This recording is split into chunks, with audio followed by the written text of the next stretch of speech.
शुरू करते हैं टॉपिक को। Poisson distribution. फॉरेन में नाम भी जहर रख सकते हैं। हाँ वैसे भारत में भी तो रखा जाता है। भारत में भी तो नाम रखा जाता है शहर। मोमडन्स में नहीं रखते हैं, शहर के शहर ऐसे कुछ करके नाम रखा जाता है। पता है ना? नहीं, जहर ऐसे कुछ करके है, पता नहीं कहीं पे मैंने सुना है ऐसा नाम। Poisson distribution. ठीक है।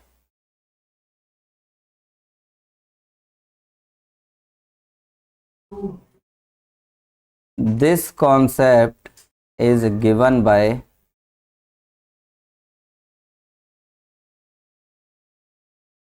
साइमन डेनिस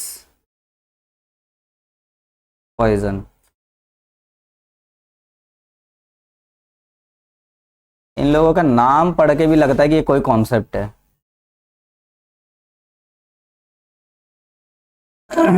होता है।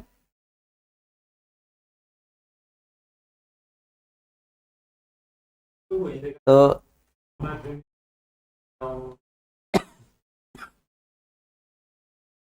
पॉइजन डिस्ट्रीब्यूशन के अकॉर्डिंग प्रोबेबिलिटी डिस्ट्रीब्यूशन पता लगाना है हमें, पी एक्स। किसी भी घटना के घटने की प्रोबेबिलिटी क्या होगी। तो इसने कहा कि ई की power minus m multiply m की पावर एक्स अपॉन में एक्स फैक्टोरियल। फैक्टोरियल याद आ गया होगा। हाँ, चलो अच्छी बात है। हाँ, ई की power minus m multiply m की power x upon x factorial. अब इसमें बातों को समझो गहराई से।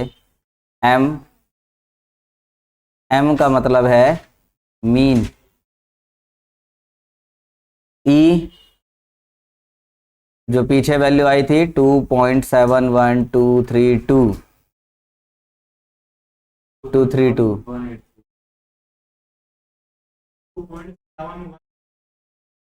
पीछे था।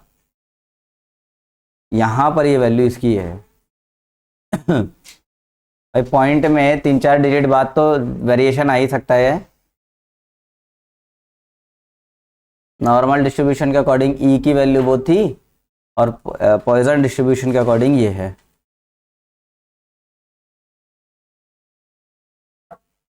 कोई दिक्कत नहीं। एक्स एक्स क्या है? Outcome, expected outcome.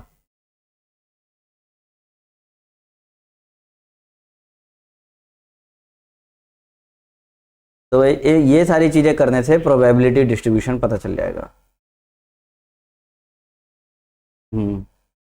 पॉइजन का प्रोबेबिलिटी डिस्ट्रीब्यूशन मिल जाएगा। अब इसके कुछ अपने प्रॉपर्टीज हैं।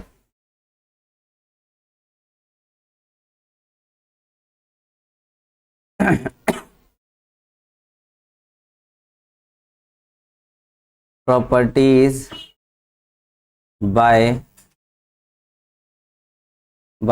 पॉइजन। पहली प्रॉपर्टी,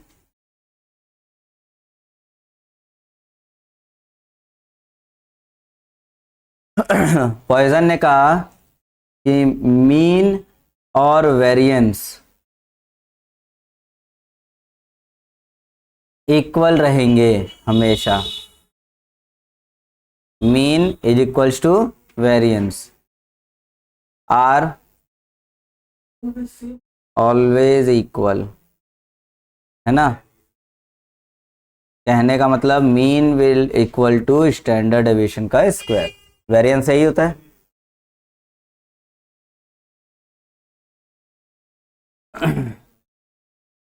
दूसरी बात इसने बोला, it is uni parametric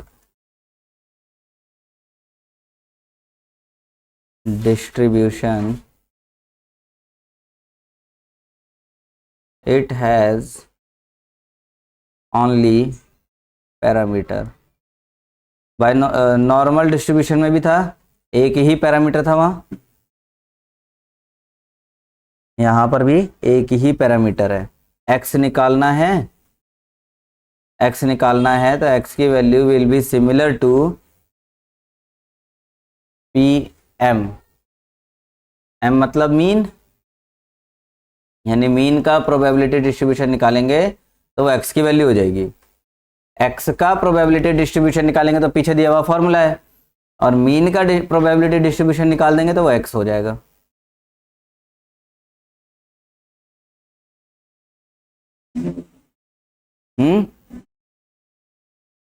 x is similar to P m, m is the parameter, नापने का तरीका है ये।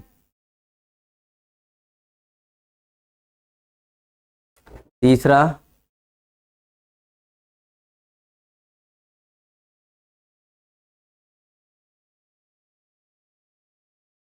ई एक्स निकाला जाए, इवेंट है, इवेंट निकाला जाएगा अगर, तो वो हमेशा मीन आएगा।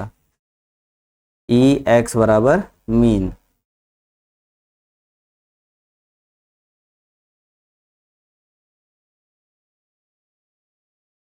और आगे बढ़े।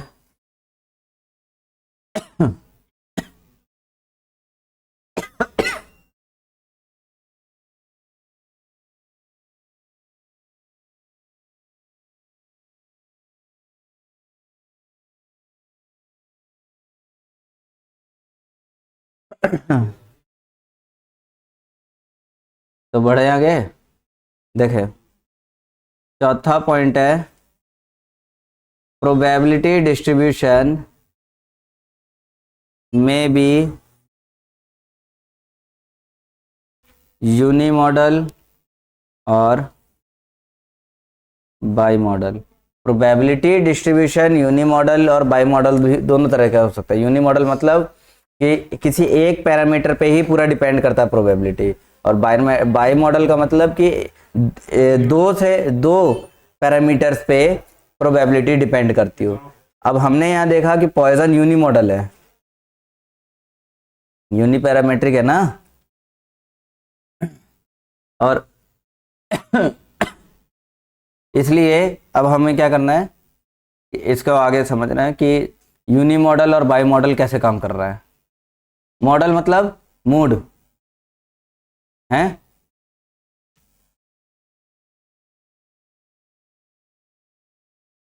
For finding mode. मोड को फाइंड करने के लिए क्या करना है, दो तरीके चलाने हैं।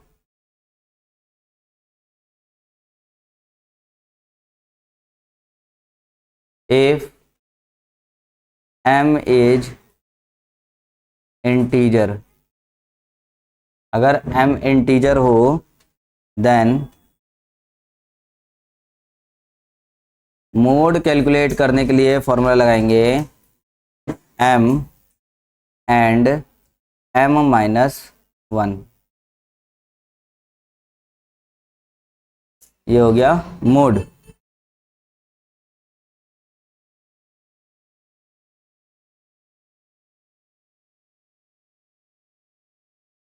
इसका एग्जांपल समझें कि हमें पता है कि x is similar to P M.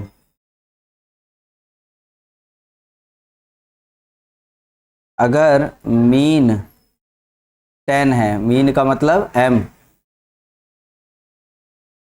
10 है, तो मोड क्या होगा, मोड होगा एक बार m यानी कि 10 और एक बार m-1, m-1 का मतलब 9। ठीक, इनटू नहीं एंड है, एक बार ये और एक बार ये, दो वैल्यूज हैं मोड की।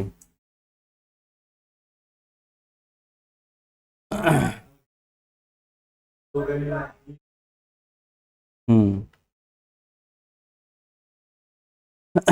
अब दो वैल्यू आ रही है तो ये यूनी मॉडल हुआ कि बाई मॉडल हुआ? ये बाई मॉडल हो गया, है ना। अब आगे बढ़े। If m is non integer है, m अगर नॉन इंटीजर है, इंटीजर समझते हो? हम्म। पॉइंट में ना हो बस, है ना, प्लस माइनस सब, लेकिन बस पॉइंट में ना हो तो वो इंटीजर है। और जो पॉइंट में आते हैं वो नॉन इंटीजर हो जाएंगे।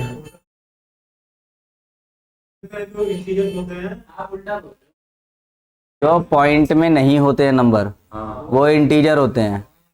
मैं भी तो ये कह रहा हूँ। और जो पॉइंट में होते हैं वो नॉन इंटीजर कहलाते हैं। तो अगर हमारा जो m है नॉन इंटीजर होगा, देन मोड निकालने के लिए हमें क्या करना है, इंटीग्रल पार्ट को देखना पड़ेगा। Integral part of mean, integral part of mean देखेंगे। जैसे एक एग्जांपल देखें,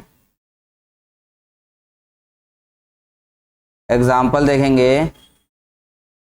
मीन अगर हमारा है 10.64, मीन हमारा ये है, तो मोड क्या होगा?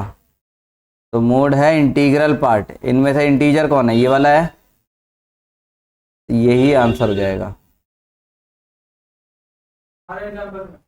हाँ। हम्म।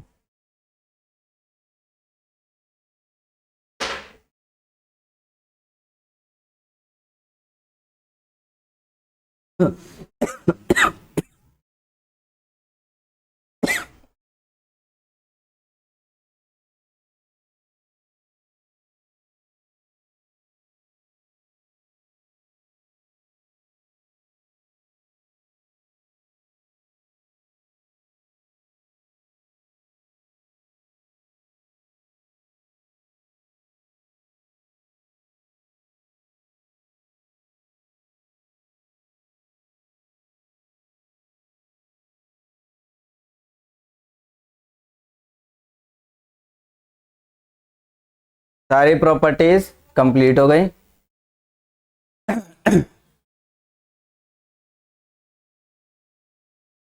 बाइनोमियल लंबा टॉपिक है, तो उसको एक पूरी क्लास निपटाएंगे।